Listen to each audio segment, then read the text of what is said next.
చేసుకొని జాగ్రత్తగా దేవుని వాక్యము విందాము, హృదయంలో భద్రపరుచుకుందాం, దాని ప్రకారంగా జీవిద్దాం. ఎందుకంటే ఇవి అంచె దినాలు కదండి, దేవుని రాకడ దినాలు, భయంకరమైన ఉగ్రత దినాలు.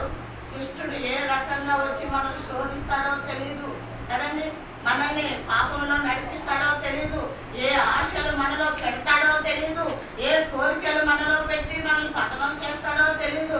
మరి ముఖ్యంగా యవన బిడ్డలు బాగా పాడైపోతున్నారు. ఒకరిని చూసి ఒకరు చాలా వాడు టార్గెట్ అంతా యవన బిడ్డల మీదే మరి వాడు పెట్టి ఉన్నాడు. యవన బిడ్డల్ని చాలా జాగ్రత్తగా మీరు చూసుకోవాలని దేవుడి పేరట మనం చేస్తున్నాను. మంచిదండి. మరి దేవుని వాక్యంలోకి వెళ్దాం. ఈరోజు అమూల్యమైన మరి రొట్టె ద్రాక్ష రసం మన మధ్యన ఉంది కాబట్టి మనం అది కూడా దాంట్లో మనం చేయాలి కాబట్టి మనము త్వరగా వాక్యంలోకి వెళ్ళిపోతాం. హల్లెలూయా, హల్లెలూయా. ఈ సమయం ఇచ్చిన ప్రభుకి మహిమ కలుగును గాక. వచ్చిన మీకు కూడా దేవుడి పేరట వందనాలు మరొకసారి చెల్లిస్తున్నాను. మంచిది, వాక్యంలోకి వెళ్ళిపోదాం బిడ్డలారా. లూకాసు వార్త అందరం కూడా మరి దయచేసి ప్రేమతో మనం చేస్తున్నాను. వాక్యం ఇన్ని వెళ్ళిపోవటమే కాదు, కానీ మనము ఈ అమూల్యమైన మాటలు మాట్లాడుతుంది ఎవరండి మనతో? అమ్మా కదా, ప్రభు మనతో మాట్లాడుతున్నాడు. ఇక్కడ పాస్టమ్మ నథింగ్, పాస్టమ్మ చూడొద్దు, పాస్టమ్మ నోటిలోంచి దేవుని మాటలు వస్తున్నాయి. అవి చూద్దాం, విందాం. నేను వింటాను, మీరు వినండి. మనం అందరం కలిసి ప్రభుని మహిమపరిచి ఆయనకి సాక్షులుగా సిద్ధపడదాం. హల్లెలూయా. లూకాసు వార్త 24వ అధ్యాయము, లూకాసు వార్త 24వ అధ్యాయము 36 నుంచి మనం చదువుకుందాం. వారు ఇలాగో మాట్లాడుచుండగా ఆయన వారి మధ్యను నిలిచి, మీకు సమాధానము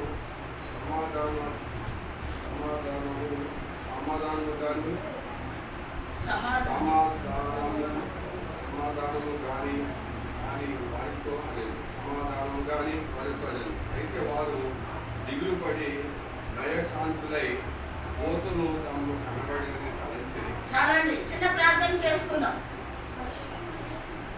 పెట్టాలి, కంటిన్యూ చేయొద్దు దయచేసి. ప్రార్థన చేసుకుందాం. ప్రభు నాతో మాట్లాడాలని ప్రతి ఒక్కరం ఆశపడదాం. మనం ఇప్పుడు వచ్చింది ప్రభు మాటలు వింటానికి, ప్రభుని ఆరాధించడానికి, ప్రభుని మహింపరచడానికి మనం వచ్చాము. మన దేవుని బిడ్డరా, మరి దేవుని మాటలకి మన హృదయం స్పందించాలని ఆశపడాలని మనం కోరుకుందాం. ప్రియమైన తండ్రి యేసయ్యా, మీకు వందనాలు, స్తోత్రాలు. పునరుద్ధానుడా, పరిశుద్ధుడా, గొప్ప దేవుడా, మంచి దేవుడా, మీ స్తోత్రం.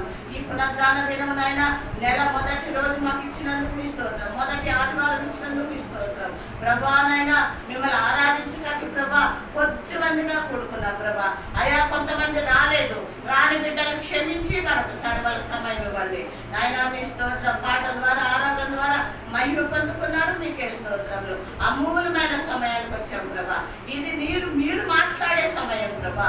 అయా ఇప్పటి వరకు మేము చేశాము ప్రార్థన, ఆరాధన, కానీ ప్రభా ఇప్పుడు మీరు మాట్లాడుతున్నారని భయముతో, వణుకుతో ప్రభా, మారు మనసుతో మీ మాటలు జాగ్రత్తగా వినుటకు దయచేయమని యేసయ్య నామంలో బలహీనురాలి అయా మీ స్తోత్రములు ప్రభా. మీ చిలువ చాటున నన్ను దాచి ఉంచి మీరే నా నోట మీ మాట పెట్టి మాట్లాడి మీ నామాన్ని మహిమ తెచ్చుకుంటారని యేసయ్య పరిశుద్ధ నామంలో మరి అడిగి ప్రార్థించి వేడుకుంటున్నాను తండ్రి. ఆమేన్. హల్లెలూయా, హల్లెలూయా. స్తోత్రం. ప్రభుని మనం కనపడతాం. ఎక్కువగా చదవండి, మరొకసారి కంటిన్యూ చేయండి. వారు ఇలాగ మాట్లాడుచుండగా వారి మధ్యన నిలిచి మీకు సమాధానము ఒక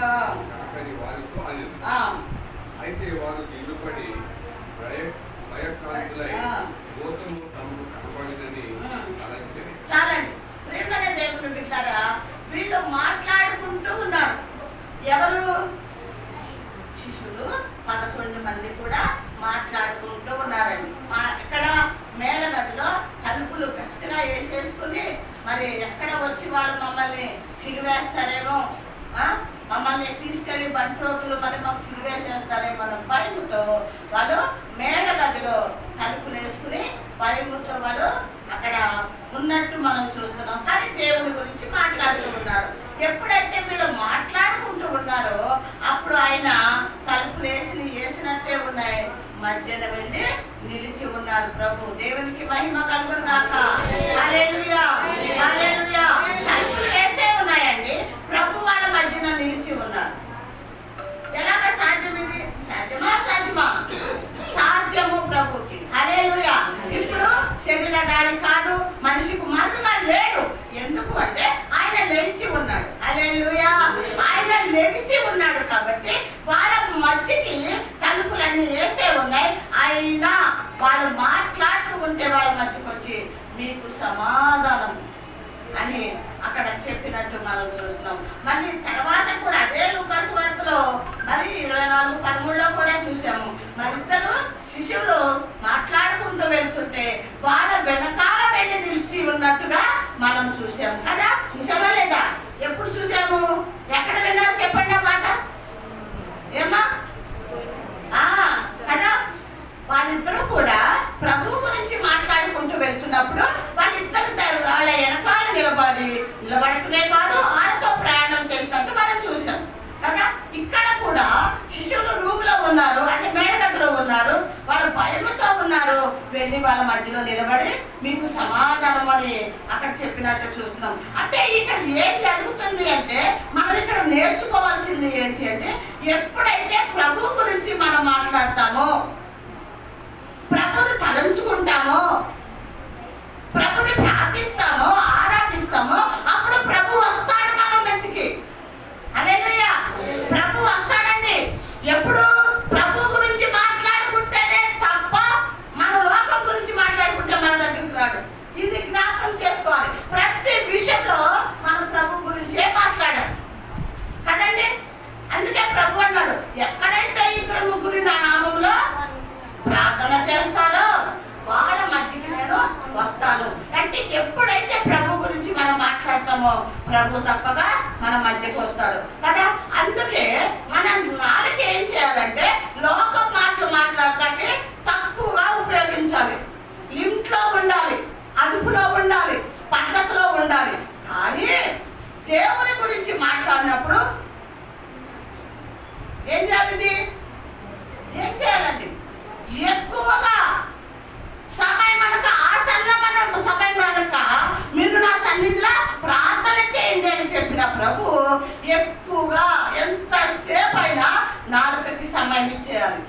రోజంతా ఇవ్వండి, లేదా ఎన్ని రోజులన్నా ఇవ్వండి, కానీ దేవుని మాట కోసమే, దేవుని పని కోసమే ఈ నాలుగు పని చెప్పాలే. కానీ దేని గురించి కూడా మనం పని చెప్పకూడదని ఈరోజు వాక్యంతో దేవుడు మాట్లాడుతూ ఉన్నాడు. వాళ్ళ మధ్యకి వెళ్ళిపోయాడు, తలుపులు వేసే ఉన్నాయి, వాళ్ళ మధ్యలో ప్రభు నిలబడ్డాడు. ఆయన కోసం మాట్లాడుకుంటున్నారు ఆయన వాళ్ళందరూ. వాళ్ళని చూసి వీళ్ళు ఏమనుకుంటున్నారంట? అమ్మో భూతము ఏమనుకున్నారు? కానీ ప్రభు అనుకున్నారా? వాళ్ళు అనుకోలేదు, మర్చిపోయారు. వాళ్ళు ప్రభు చెప్పిన మాట మర్చిపోయి వాళ్ళ భయం వాళ్ళకి ఉంది, భూతమని అనుకున్నారు. ఇంకేమనుకున్నారండి? చెప్పండి.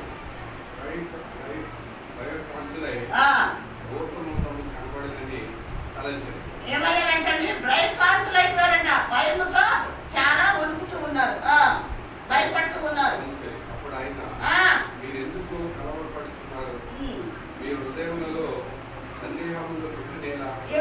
ఏమంటున్నాడు?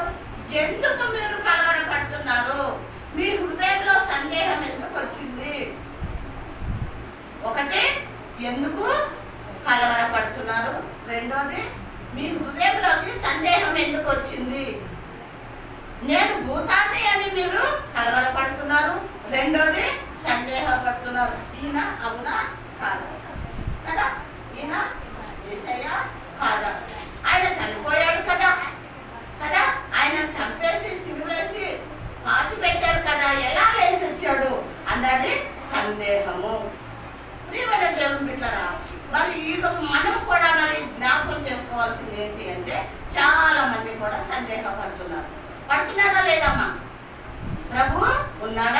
లేదా, లేచాడా అసలు లేకలేదా అని అక్కడ సందేహపడుతున్నట్టు మరి మనం చూస్తున్నాం. కాబట్టి మీరు ఎందుకు సందేహపడుతున్నారు అని ప్రభు ప్రశ్నిస్తున్నాడు. సందేహపడాలా పడొద్దా మనము? ఏమా పడద్దు. ప్రభు మనకి నేర్పించాడు కదా. అక్కడ పేతురు పరిగెత్తుకుని వెళ్ళాడు. ఎక్కడికి? సమాధి దగ్గరికి. ఏమున్నాయి? సమాధి తెరవబడ్డది, నారబట్టలు మాత్రమే కనిపించినాయి. కానీ అక్కడ ప్రభు శవము, దేహము లేదు. కాబట్టి ఆయన ఉన్నాడా? లేదు, లేచాడు కదా. అందుకు సందేహం పడకూడదు. చదవండి.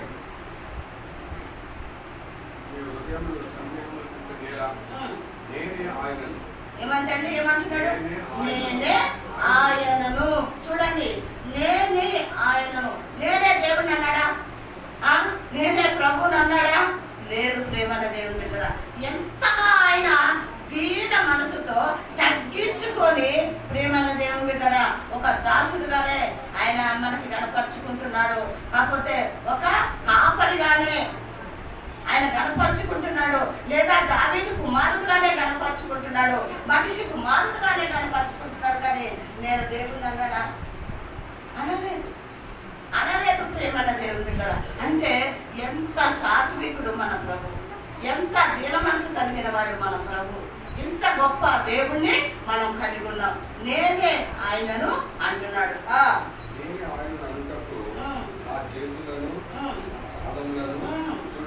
ఏమంట? నేనే ఆయనని మీకు తెలియాలంటే నా చేతులు చూడండి, నా కాళ్ళని చూడండి. అంటే ఏంటి? అంటే అర్థమేంటి? పాపుల చేతులకి అప్పగించబడి సిలువెయ్యబడి చనిపోయి 3వ దినమున లేచాను. కాబట్టి ఏమి కొట్టారు నా చేతుల్లో, నా పాదముల్లో? కదండి, చేతుల్లో మేకులు, కాళ్ళలో శీలలు. ఆ గాయాలు ఉంటాయో ఉండవండి? 3 గాయాలు ఉన్నాయి ప్రభులో. ఎన్ని గాయాలండి? 3 గాయాలు. ఎక్కడెక్కడ ఉన్నాయి చెప్పండి? పక్కన బండము, కోటు. ఈ పెద్ద గాయాలు కాబట్టి ఈ 3 మాత్రం ఉండిపోయింది. ప్రభు లేచినా కానీ ఈ 3 గాయాలు కూడా ఉండిపోయినాయి. పిడుగుద్దులు కనపడలేదు కదండి. ముఖం మీద ఉమ్మేశారు, ముళ్ళ కిరీటం పెట్టారు. ఆ గాయాలు ఏమి కూడా లేవు. కానీ మేలు గాయాలు మాత్రమే కనిపించినట్టు మనం చూస్తున్నాం. అందుకే ఆయన ఏం చూపించాడు? చేతులు చూడండి, నా పాదమును మీరు చూడండి అని అక్కడ చెప్పినట్టు మనం చూస్తున్నాం. ఇంకా ఏమన్నారు? నన్ను పట్టించుకుని నాకున్నట్లుగా మీరు చూసుకున్న ఎముకలను, మాంసమును, భూతము చూడవని చెప్పి తన చేతులను, పాదములను వారికి చూపాడు. ఏమంటే భూతములకు ఏముండవు? ఎముకలు ఉండవు, మాంసము ఉండదు. నన్ను పట్టి చూడండి మీరు. అంటే నాకు ఏమున్నాయి? ఎముకలు ఉన్నాయి, మాంసం ఉంది. కాబట్టి మీతో మీ దగ్గర అలాగే వచ్చాను కాబట్టి మీరు చూడండి అని వాళ్ళతో చెప్పటమే కాదు. కానీ మీ దగ్గర తింటాక ఏమన్నా ఉందా అండి? ఏమడిగాడండి? మీ దగ్గర తింటాకి ఉన్నదా ఏమన్నా అడిగి. ఎందుకు అడిగాడన్నమాట? తింటాకి ఏమన్నా ఉందా అని ఎందుకు అడిగాడు? ఏమో భూతములు ఆహారము తినవు. హల్లెలూయా. భూతము ఆహారము తినవు. కాబట్టి ప్రభు ఇంకా వాడు కలవరపడుతూనే ఉన్నారు కదా, అవిశ్వాసంలో ఉన్నారు. కాబట్టి వాళ్ళని అంటున్నాడు, మీ దగ్గర ఏమన్నా తింటాకి ఉందా అని అడిగినట్టు చూస్తున్నాం. వాళ్ళు ఏం చేశారంట? రొట్టె ముక్కలు ఉంటే తీసుకుని వచ్చి ఇచ్చినప్పుడు ఆయన దాన్ని భుజించినట్టు మనం చూస్తున్నాం వాక్యంలో. ఉందా అక్కడ? ఇంకనూ నమ్మక ఆశ్చర్యపడుతుండగా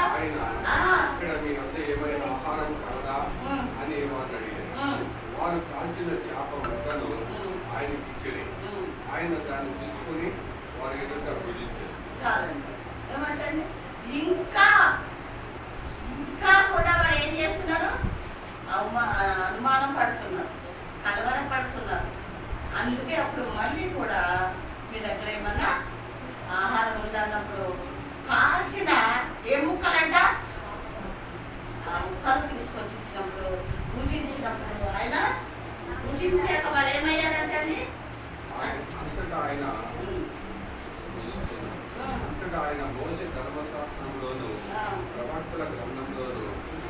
కీర్తనలోను నన్ను గూర్చి రాయబడిన అన్నీ నెరవేరవలనని నేను మీ వద్ద ఉండినప్పుడు మీతో చెప్పిన మాటలు నెరవేరినని వారితో చెప్పాను.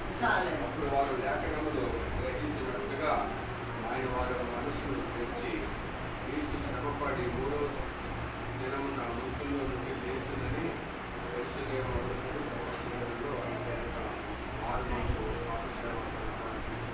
చాలు ప్రియమైన దేవుని బిడ్డలారా, ఎప్పుడైతే ఆ కాల్చిన చేప ముక్కలు తీసుకొచ్చి ఇచ్చినప్పుడు వాళ్ళు తిన్న తర్వాత అప్పుడు వాళ్ళు నమ్మినట్టు మనం చూస్తున్నాం.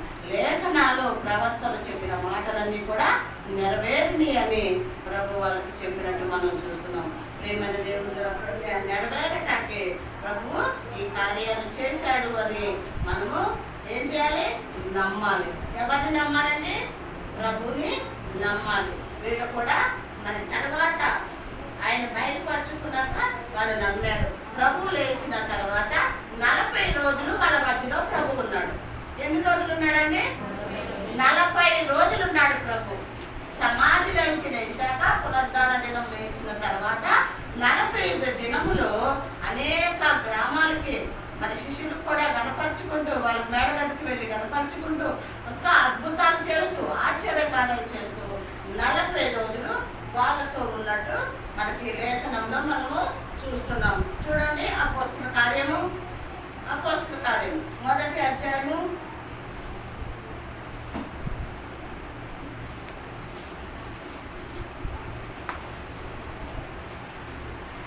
10వ వచనం నుంచి చదువు. వారు ఆకాశం వైపు ఏడు చూచుచుండిరి. ఇదిగో తెల్లని వస్త్రములు ధరించుకున్న ఇద్దరు మనుషులు వారి యొక్క నిలిచి, గలిలయ మనుషులారా, మీరెందుకు నిలిచి ఆకాశం వైపు చూస్తున్నారు? మీ యొద్ద నుండి పరలోకమునకు చేర్చుకొనబడిన యేసు ఏ రీతిగా పరలోకమునకు ఎదురుగా మీరు చూచుతురో ఆ రీతిగానే ఆయన తిరిగి వచ్చినది వారితో చెప్పింది. చాలండి ప్రేమైన దేవుని బిడ్డలారా, తలలు ఎత్తారు. ఇక్కడ ప్రభు ఆరోహణమై వెళ్ళిపోయారు కదా, మనందరికీ తెలుసు. వెళ్ళిపోయారో ఉన్నారా? 40 రోజులు వాళ్ళ మధ్యలో ఉన్నారు. తర్వాత ఆయన ఆరోహణమై వెళ్ళిపోయాడు. వెళ్ళిపోతుంటే వీళ్ళందరూ కూడా మరి వాళ్ళతో 3.5 సంవత్సరాలు ఉన్నారు కదండి. ఎవరితో ఉన్నారు? యేసయ్యతో ఉన్న శిష్యులు చాలా దిగులుగా బాధగా పైన ఆకాశం వైపు ఇట్లానే చూస్తున్నారు. ప్రభు ఆరోహణం అయిపోతుంటే మరి ఒక తెల్లని వస్త్రాలు ధరించుకున్న ఒక దేవదూత వచ్చి ఆయనతో మాట్లాడుతున్నాడు. ఏమని మాట్లాడుతున్నాడు? ఏమంటున్నాడండి? గలిలయ మనుషులారా, మీరు ఎందుకు నిలిచి ఆకాశం వైపు చూచుచున్నారు? మీ యొద్ద నుండి పరలోకమునకు చేర్చుకోబడిన ఈ యేసే ఏ రీతిగా వెళ్ళారో మళ్ళీ తిరిగి ఆ రీతిగానే. ఏంటంటే మీరు ఆకాశం వైపు చూస్తున్నారు, కానీ ఏ విధంగా అయితే ఏ రీతిగా వెళ్ళిపోయారో పరలోకానికి మళ్ళీ అదే రీతిగా సేమ్ ఎలా వెళ్ళారో అలాగే మళ్ళీ తిరిగి వస్తారు. హల్లెలూయా, హల్లెలూయా. ఎప్పుడు వస్తారు? యేసయ్య ఎప్పుడు వస్తాడు? జ్యోతి ఎప్పుడు వస్తాడమ్మా? 2వ డకలో వస్తాడా? నమ్ముదామా? విశ్వసిద్దామా? వస్తాడు. హల్లెలూయా. ఎందుకు వస్తాడు? మళ్ళీ బాలుడుగా రాడు. ఏమ్మా? బాలుడుగా వస్తాడమ్మా. హల్లెలూయా. ఎలా వస్తాడు? కొదమ సింహం వలె వస్తాడు కదా. యూదా గోత్రపు సింహం వలె వస్తాడు. మేఘాలుడై వస్తాడు కదా. కాబట్టి ఆయన అంటున్నాడు, అమ్మా అయ్యలారా, ఎలా వెళ్ళారో ఆయన తిరిగి అలాగే వస్తారని అక్కడ చెప్పినట్టు మనం చూస్తున్నాం. ఆయన మళ్ళీ కూడా తిరిగి రాబోతున్నారు. చదవండి.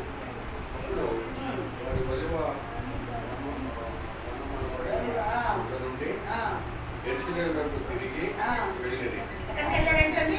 ఒలీవ అనే కొండకు యెరూషలేమునకు తిరిగి వెళ్ళింది. ఆ కొండ యెరూషలేమునకు విశ్రాంతి దినమున ఏమంటే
ప్రభు ఇందాక మనం చదువుకున్నాం, ఆయన ఆరోహణమయ్యి తండ్రి దగ్గరికి వెళ్ళిపోయారు అని చదువుకున్నాం.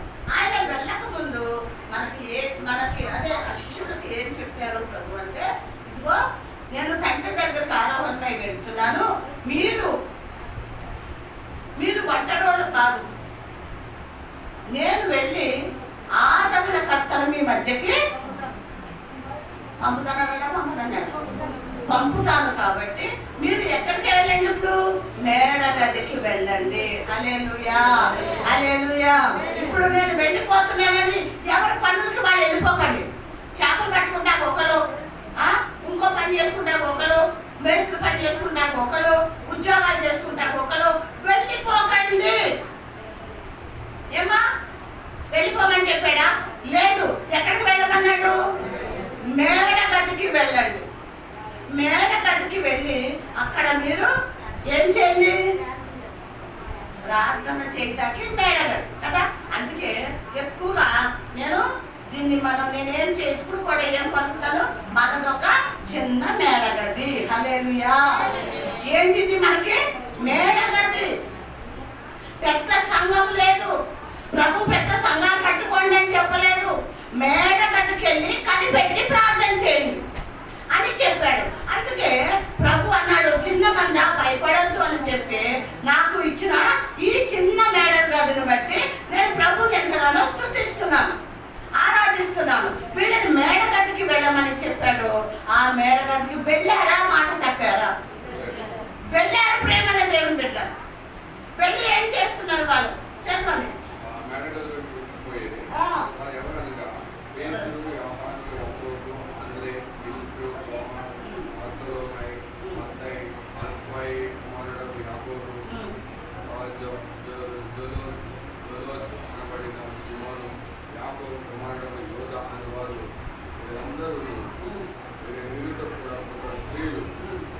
వీరితో కూడా కొందరు స్త్రీలు. ఆ స్త్రీలలో ఎవరున్నారు?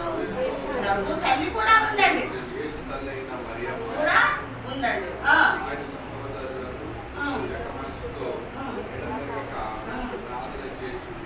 చాలండి. వీళ్ళందరూ మేడ గదికి చేరుకున్నారు. వీళ్ళతో పాటు స్త్రీలు కూడా ఉన్నారు. వీళ్ళు ఏక మనస్సుతో, ఏ మనసు అంటండి? ఏక మనస్సు అంటే నా మనసు ఒకలాగా ఉంది, ఈయన మనసు ఒకలాగా ఉంది, లేకపోతే ఆ బ్రదర్ మనసు ఒకలాగా, లేకపోతే ఈ అబ్బాయి మనసు ఒకలాగా, అలా ఉంటే ప్రార్థన దేవుడు ఆలకించడు. మేడ గదికి వచ్చాము అంటే ఇక్కడ మన మనసు ఎలా ఉండాలంటే ప్రభు మనసు అయి ఉండాలి మనందరికీ కూడా. హల్లెలూయా. మన మనసు బయట మనకి ఎన్నో సమస్యలు ఉంటాయి. మన ఇళ్ళలో ఎన్నో దేని వల్ల మనకు సమస్యలు వస్తాయి, గొడవలు వస్తాయి, ఇబ్బందులు ఉంటాయి, ఇరుకులు ఉంటాయి కదండి. పిల్లలతోటో భర్తతోటో సమస్యలు, వ్యాధులు, బాధలు ఎన్నో రకాలుగా ఉంటుంది మన మనసు.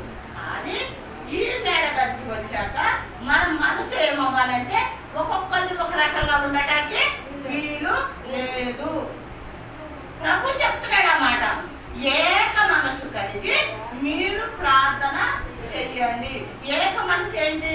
ప్రభు ఏం చెప్పాడు? మీరు కనిపెట్టి ప్రార్థన చేసినప్పుడు నేను ఆదరణకర్తను మీ మధ్యకి పంపిస్తాను అన్నాడు. కాబట్టి ఆ విశ్వాసంతో ప్రభువా నువ్వు వెళ్ళిపోయావు, ఈ లోకంలో మాకెవరు తోడు లేరు, అండ లేరు, కాబట్టి త్వరగా పంపించండి అన్న విశ్వాసముతో ఆకాశం వైపు మన హృదయాలు తెరవబడి ప్రార్థన చేయాలి. చేశారా లేదా వీళ్ళు? చదవండి.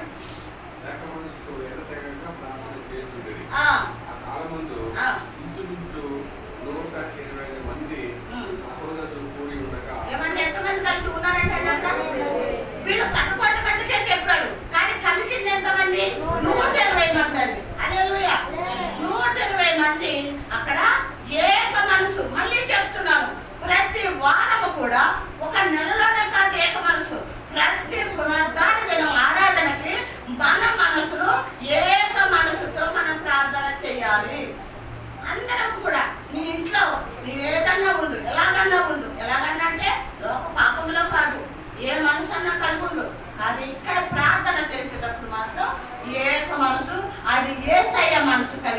ప్రార్థన చేయాలి. చేస్తున్నారు కదా, చేస్తుంటే ఏం జరిగింది ఇలా మధ్యలో చదవండి.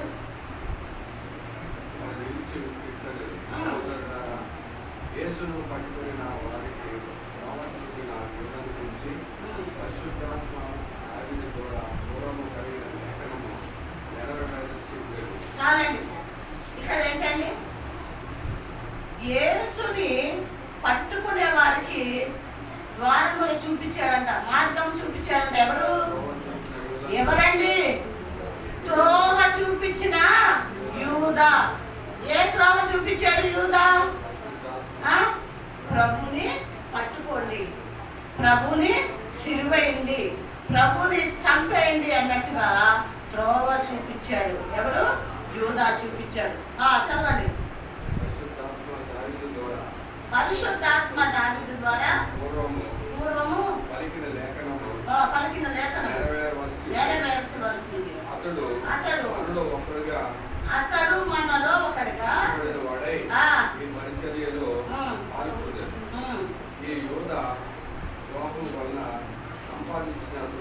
ఏమంటే ఈ యూదా ఏంటది? ద్రోహము. ఈ యూదా ఏం చేశాడంట? ద్రోహం చేశాడు. ఎవరికి ద్రోహం చేశాడు? అయ్యా, ఎవరికండి ద్రోహం? యేసయ్య పట్ల ద్రోహం చేశాడు. ఏంటి అతను చేసిన ద్రోహం? ఏం చేశాడు?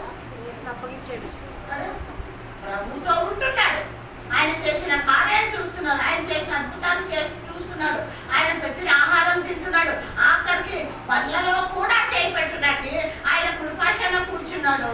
ఇక్కడ ఏమైపోయిందంట? ద్రోహం చేసిన యూదాకి చదవండి.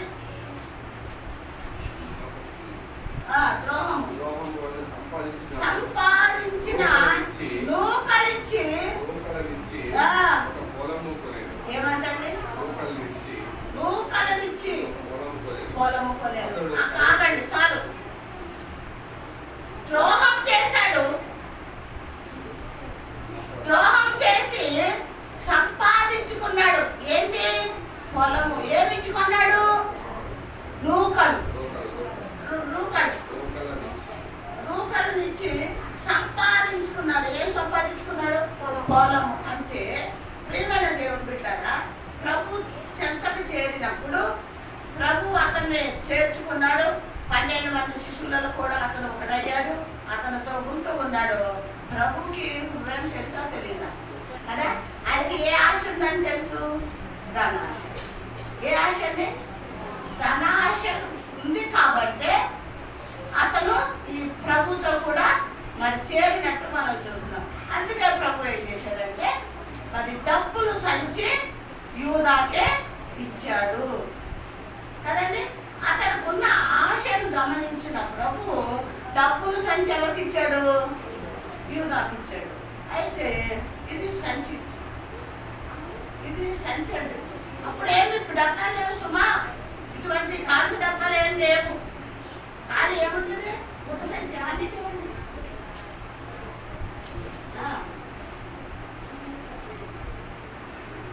ఒక పుట్ట సంచి ఉండేది. ఇవి డబ్బులు. ప్రతి వారంలో ఏం పడతాయి? కానుకలు పడతాయి కదా. వాళ్ళు మరి ప్రతి ఇంటికి వెళ్ళి ప్రార్థన చేసేవారు కదా. ప్రతి ఇంటికి కూడా దర్శిస్తూ ప్రార్థన చేసేవారు. వాళ్ళు ఏం చేసేవారు? కానుక ఇచ్చేవారు. కానుక ఇస్తే యూదా ఏం చేసేవాడు? కట్టేవాడు సంచి. ఏంటి ఏంటి ఏంటి ఏంటి అందరూ వేసేసి ఏం చేసేవాడు? ఇందులో సగం కొట్టేసేవాడు, సగం కొట్టేసేవాడు. ఇందులో సగం, ఇది సగం. సగం కొట్టేసి ఏం చేశాడు? ఏం కొన్నాడండి?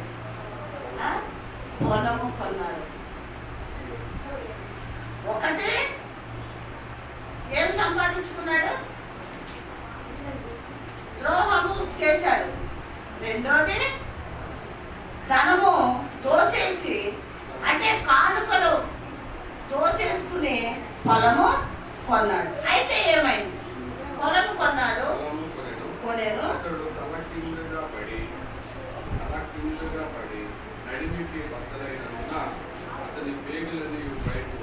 ఎట్లాగా? ఎందుకు పడ్డాడు? ఒకటి ద్రోహం ద్రోహం చేశాడు అంటే ప్రభుని అప్పగించాడు కాబట్టి.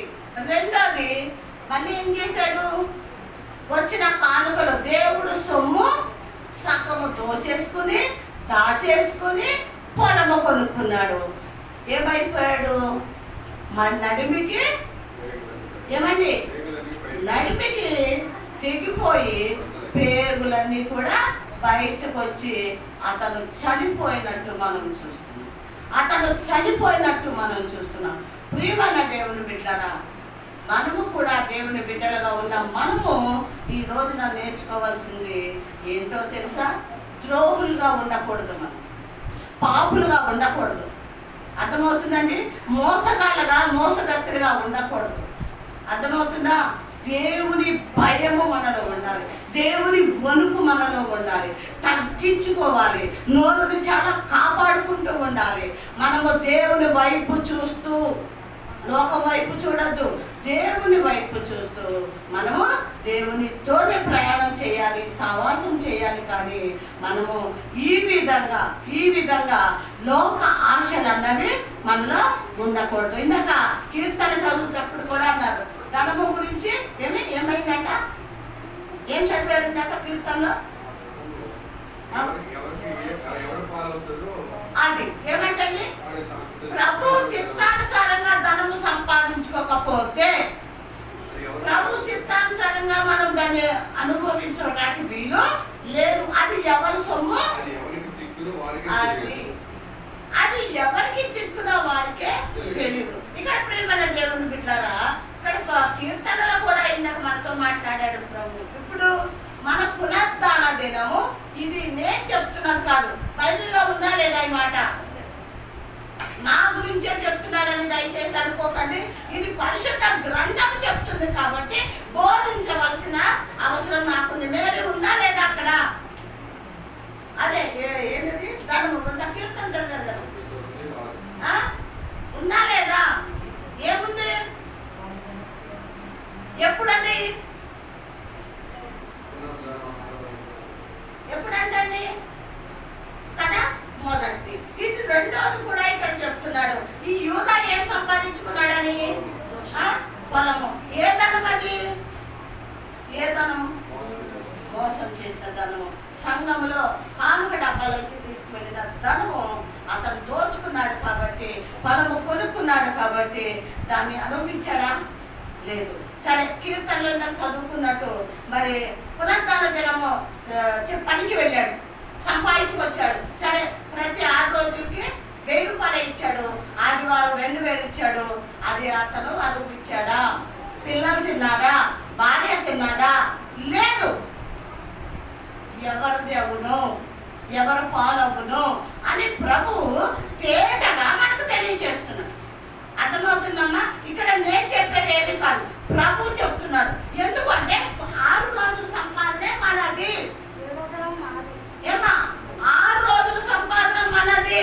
7వ రోజు నువ్వు ఎంత సంపాదించినా, ఎంత కష్టపడినా అది నీ పాలు కాదు అని నొక్కి ఒక్కని చెప్తున్నాడు. ఇక రెండోది యూదా ఏం చేశాడు?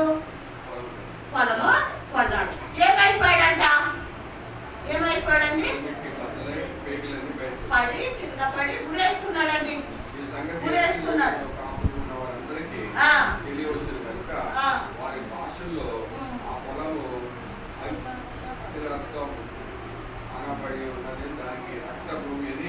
ఏం పేరంట? రక్తపు భూమి. ఏ భూమి అండి? సరే, పనికొచ్చిందా? కోరికను చనిపోయాడు, ఎవరికన్నా పనికొచ్చిందా భూమి? లేదు. ఎవరు కూడా దానికి అర్హులు కాలేదు, దాన్ని సంపాదించుకుంటే దైనము చేయలేదు. అది రక్తపు భూమి. కాబట్టి ప్రియమైన దేవుని బిడ్డలారా, మరి యూదా కూడా బల్లలో చెయ్యి వేశాడు, పాపంలో ఉండి బల్లలో చెయ్యి వేశాడు. అతను మరి కింద పడి నడుముకి చీల్చి లేదా పగిలిపోయి పేగులు బయట వచ్చి ఆ రక్తము ఏ పొల మీద కొన్నాడో ఆ రక్తము అందులో పడినట్టు మనం చూస్తున్నాం. ప్రియమైన దేవుని బిడ్డలారా, మనము కూడా దేవుని పనిలో కానివ్వండి, ప్రతి విషయంలో నమ్మకత్వం కావాలి మనకు.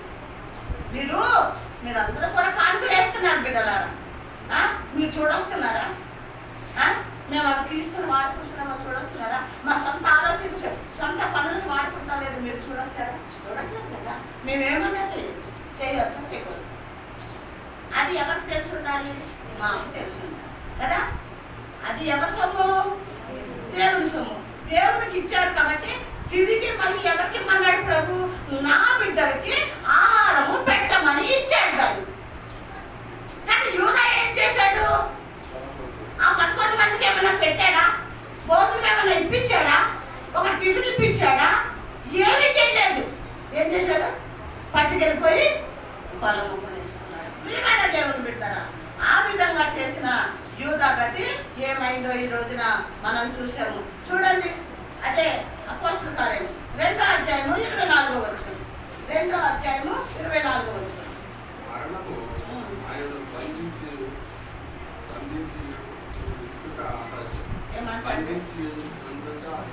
మరణము ఆయనను బంధించి ఉంచుట అసాధ్యము. హల్లెలూయా, హల్లెలూయా. ఎవరిని మరణం ఉంచలేదు, బంధించలేకపోయింది. ఎవరన్నా ఆయన యేసయ్య మరణించారు ప్రభు కదా. మనకు తెలుసు, మనం మత్తయి సువార్త, యోహాను సువార్త, లూకా సువార్తలో చదువుకున్నాము. వాళ్ళు ఏం చేశారు? ఆయనని బండకి సంఖ్యలతో బంధించారు. మరి ఏంటి, వాళ్ళని బంటి రోజుల్ని కాపలా పెట్టారు, అన్నీ చేశారు. కానీ ప్రభుని బంధించుట మనుషులం కానివ్వండి కదా, బండలు కానివ్వండి, సమాధి కానివ్వండి, బంధించి ఉంచుట అసాధ్యము. ఎందుకు అంటే ఆయన మానవుడు కాదు, ఆయన దేవుడు అయి ఉన్నాడు కాబట్టి ఆయనని ఎవరు కూడా బంధించి ఉంచటము అసాధ్యం అండి. అందుకే ఆయన ఏమైపోయారు? తిరిగి పునరుద్ధానుడుగా మన మధ్యకి వచ్చినట్టు మనం చూస్తున్నాం. ఇంకేమంటున్నారో చదవండి. ఏమంటండి? దేవుడు మరణ వేదనను తొలగించాడు. ఏం చేశాడంట? మరణము వేదన తొలగించాడు. ఎవరికి?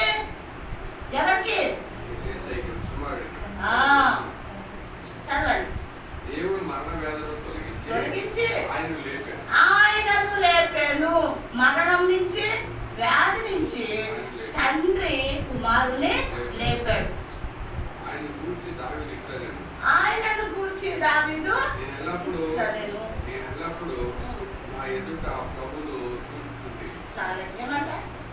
ఎప్పుడైతే ప్రభు లేచారో, తండ్రి లేపాడు, దావీదు అంటున్నాడు, నేను ఎల్లప్పుడూ నా ప్రభుని ఏం చేస్తాను? నా ఎదుట ఆయనను చూస్తున్నాను. నేను ఎప్పుడూ కూడా, ఎల్లప్పుడూ కూడా నేను ఆయనని చూచుచుంటిని. ఏమంటున్నాడు దావీదు? నేను ఎల్లప్పుడూ కూడా ఆయనని చూస్తూ ఉన్నాను. ఎందుకంటే ఆయన లేచాడు కాబట్టి కదా. దావీదు ఆయనని చూస్తూ ఉన్నాడంట. ఇంకేమన్నాడు? ఆయన నా కుడి పార్శ్వమున ఉన్నాడు కనుక. ఎవరు కుడి పార్శ్వమున ఉన్నాడంటే? ఎవరు కుడి పార్శ్వమున? దావీదు కుడి పార్శ్వమున ఉన్నాడు కాబట్టి నేను కదల్చబడను. హల్లెలూయా. ఆయన నా కుడి పార్శ్వమున ఉన్నాడు కాబట్టి నన్ను ఎవరు కదిపినా నేను కదల్చబడను. ప్రియమైన దేవుని బిడ్డరా, ప్రభు మన పక్కన ఉంటే, మనతో ఉంటే మనల్ని ఏ అపవాదిగాడు కదల్చడండి, పడవేయడండి, తోసివేయడు కదా. పాపంలో మనల్ని గెంటివేయడు. ఎవరుంటేనండి? యేసయ్య మన పక్కన ఉంటే మనము కదల్చబడం. ఈ మాట ఇక్కడ దావీదు గారు చెప్తున్నారు. ఇంకా ఏమన్నారు ఆయన?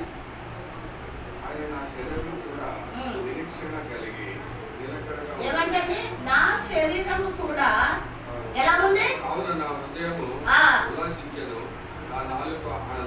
ఏమంటండి? నా హృదయము ఏం చేసింది? నా హృదయము ఉల్లాసించింది. అంటే ఆనందముతో, సంతోషముతో, ఉల్లాసముగా ఉంది నా హృదయం. ఎందుకు? తండ్రి కుమారుణ్ణి సమాధిలోంచి లేపాడు కాబట్టి, సజీవుడుగా ఉంచాడు కాబట్టి నా హృదయం ఎలా ఉంది? రోజున ఉల్లాసిస్తూ ఉంది. ప్రేమన దేవుని బిడ్డరా, మనతో కూడా ఈ రోజు ప్రభు మాట్లాడుతున్నాడు. మరి ప్రభు లేచాడు కదా, పునరుద్ధానుడయ్యి మన మధ్యకి వచ్చాడు కదా, మన మనసులు ఎలా ఉన్నాయి? మన మనసులు ఎలా ఉన్నాయి ప్రేమన దేవుని బిడ్డరా? ఉల్లాసంగా ఉన్నాయా, లేకపోతే దిగులుగా ఉన్నాయా, అవిశ్వాసంగా ఎలా ఉన్నాయి మన హృదయాలు? ఈరోజు ప్రభు మాట్లాడుతున్నాడు. దావీదంట ఉల్లాసంగా ఉందంట ఆయన హృదయము. మనం కూడా ప్రభుని బట్టి మనం ఆనందించాలి, ఉల్లాసంగా ఉండాలి, సంతోషంగా మనము ఉండాలి. ఎందుకు? ప్రభు మన మధ్యలోకి వచ్చాడు కాబట్టి. ఇంకా ఏమన్నాడు? మరియు నా శరీరము ఏమంటండి? మరియు నా శరీరము నిరీక్షణ కలిగి నిలకడగా ఉన్నది. మరియు ఏంటంట? ఏముందంట? శరీరం ఎలా ఉందంట? శరీరము హృదయమేమో ఆనందించింది, ఉల్లాసంగా ఉంది. శరీరము నిరీక్షణ కలిగి నిలకడగా ఉంది. నా శరీరము నిరీక్షణతో నిలకడగా ఉంది. మన శరీరాలు ఎలా ఉన్నాయి? మన శరీరాలు ఎలా ఉన్నాయి ప్రేమన్న దేవుని బిడ్డలారా? ఈరోజు మనం జ్ఞాపకం చేసుకున్నాం. హృదయంలో ప్రభుని ఆరాధిస్తున్నామా, ఆనందిస్తున్నామా, సంతోషంగా ఉన్నామా? మన శరీరాలు నిలకడగా ఉన్నాయా? అటు ఇటు పరిగెడుతున్నాయా మన శరీరాలు? అంటే అర్థమైందా ప్రేమన్న దేవుని బిడ్డలారా? నిలకడగా ఉంది అంటే మన శరీరము పాపము చేయటానికి, పాపం గురించి పరిగెట్టడానికి ఎక్కడా కూడా అవకాశము ఇవ్వకుండా ఉంది నా శరీరము, పరిగెత్తకుండా ఉంది నా శరీరము. నిలకడగా ఉంచుకోవాలి. హల్లెలూయా. ఎవరి ఏంటది? ఏముంచుకోవాలి నిలకడగా? శరీరం కదా. నేను చెప్పాను కదా, ఈ శరీరము చాలా ఘోరమైన పాపంలో ఉంది కాబట్టి దీన్ని నిలకడగా ఉంచుకున్నారు ఆయన. ఇంకా ఏమన్నాడండి? ఏమంటండి? నీవు నా ఆత్మను పాతాళంలో విడిచిపెట్టవు. ఎందుకు? హృదయం ఆనందిస్తుంది, శరీరం నిలకడగా ఉంది కాబట్టి నా ఆత్మ నువ్వు ఎక్కడికి తీసుకెళ్ళవు? పాతాళంలో విడిచిపెట్టవు. నీ పరిశుద్ధులు ఏమంటండి? నాకు జీవ మార్గము తెలిపితివి. చాలు ప్రేమన్న దేవుని బిడ్డలారా, నాకు జీవ మార్గము తెలిపితివి. ఏ మార్గం అంటే అంటే లోకంలో ఉన్నది ఏ మార్గం? పాపపు మార్గము, పతనం అయిపోయే మార్గము, నరకానికి వెళ్ళే మార్గము. కానీ ప్రభువుని ఎప్పుడైతే మనము ప్రేమిస్తామో, ఆయన అనుసరిస్తామో, ఆయనతో నడుస్తామో, ఆయన మాట వింటామో, నిలకడగా మన హృదయం కానివ్వండి, మన శరీరము కానీ, మన ఆత్మ కానీ నిలకడగా ఉన్నప్పుడు ఆయన ఏ మార్గం ఇస్తాడంటే మనకి? జీవపు మార్గము మనకి ఇస్తాను అని ప్రభు చెప్తున్నాడు. కాబట్టి ప్రియమైన దేవుని బిడ్డమైన మనమందరం కూడా వాక్యం విని వ్యర్థంగా విడిచిపెట్టి వెళ్ళిపోతాం కాదు, కానీ హృదయంలో మనము ప్రభుని ఏం చేయాలి? ఆనందంతో, ఉల్లాసంతో మనము ప్రభుని మనము గణపరిచి పూజించే